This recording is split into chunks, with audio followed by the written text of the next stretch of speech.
Kalau kita pengen tetap boles pas menghadapi kesulitan, pegang janji Allah. Makin kita kuat pegang janji Allah, diuji, kita makin pasrah sama Allah. Ya Allah, saya kan yakin sama Engkau memegang janjimu. Ketika diuji, saya berharapnya balasan dari Allah, pertolongan dari Allah. Ketika kita pegang janji Allah, ada sesuatu yang kita tunggu di dalam kesulitan hidup kita, sehingga buat kita selalu punya harapan. Tapi kalau kita nggak pegang janji Allah, kita nggak nunggu apa-apa kecuali mengeluhkan keadaan kita, dan itu bikin kita lemah. Gimana caranya biar semua ibadah yang kita lakuin itu terasa nikmat? Ada satu tips yang diajarkan Nabi SAW biar semua ibadah itu terasa nikmat. Kata Nabi, "Salatun man kunna fihi wajada halawatal iman." Siapa yang punya 3 hal ini akan merasakan amal soleh itu halawah, nyaman, asik, enjoy, happy, beramal soleh. Ada 3 hal yang harus kita miliki. Pertama, belajarlah untuk mencintai Allah dan Rasul lebih daripada apapun juga. Cara menumbuhkan rasa cinta, milikilah hati yang sehat, yang bisa menyerap air, bukan hati yang keras dan hati yang berpenyakit. Kedua, siramilah tanaman cinta di dalam hati kita itu dengan zikrullah, dengan zikir-zikir kepada Allah Subhanahu wa taala, sehingga pada satu saat nanti zikir itu akan menjadi cinta yang berbunga di dalam hati kita. Itu yang pertama.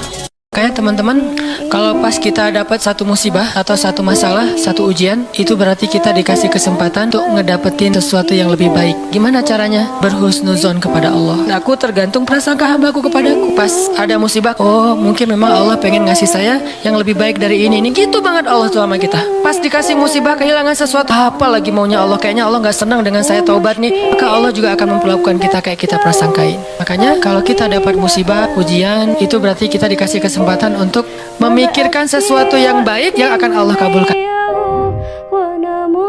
Jadi nggak ada orang yang kecewa kalau dia berpegang kepada Allah. Masalah apapun, masalah rezeki, masalah jodoh, kalau kita bergantung kepada Allah dalam urusan jodoh, maka insya Allah kita nggak akan kecewa. Masalah apapun, kita harus mengandalkan Allah. Coba deh, selalu ngandelin Allah. Bahasa gampangnya gini, udah tenang aja, ada Allah. Itu. Dan kalau kita sudah melibatkan Allah, la yudayyi'akallahu idzan. Itu pasti Allah nggak bakalan ngecewain kamu. Kalau udah ngandelin Allah, ini gimana nih? Udah tenang aja, ada Allah. Allah tidak akan mengecewakan. Salah satu kalimat udah tenang aja, ada Allah adalah la tahzan, innallaha ma'ana. Wallace bro, Wallace, tenang aja, ada Allah. Santai bro.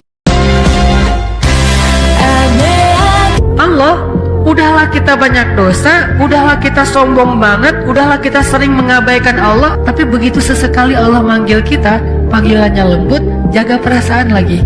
Ya ibadi, alladzina asrafu ala anfusihim, hamba-hambaku yang melampaui batas. Gitu doang bahasanya. Bukan hamba-hambaku yang hina, hamba-hambaku yang kotor, hamba-hambaku yang pernah berzina, hamba-hambaku yang pernah membunuh, hamba-hambaku yang... Enggak. Jangan berputus asa dari rahmat aku, kata Allah. Kepada siapa? Pendosa yang ngerasa, aduh kayaknya dosa saya udah kebanyakan nih, gak akan diampuni. Kata Allah, kenapa kamu berpikir kayak gitu sama aku? Kamu hambaku. Walaupun kamu banyak dosa, aku tidak akan pernah mempersulit kamu untuk dapat ampunan. Jangan putus asa, minta ampun lagi. Kalau kamu nggak punya malu, kamu akan melakukan apa yang kamu mau. Karena nggak punya malu, nggak ada lagi penjaga, nggak ada lagi yang menghalangi.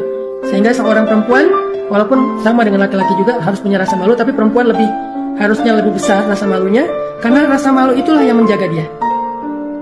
Karena rasa malulah dia akhirnya menutup aurat. Karena rasa malulah akhirnya dia membatasi pergaulan.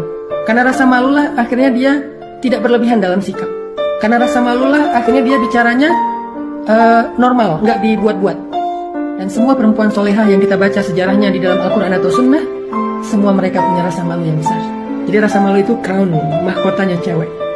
Semakin besar rasa malunya, semakin besar mahkotanya, sehingga dia menjadi seorang ratu atau putri yang terhormat.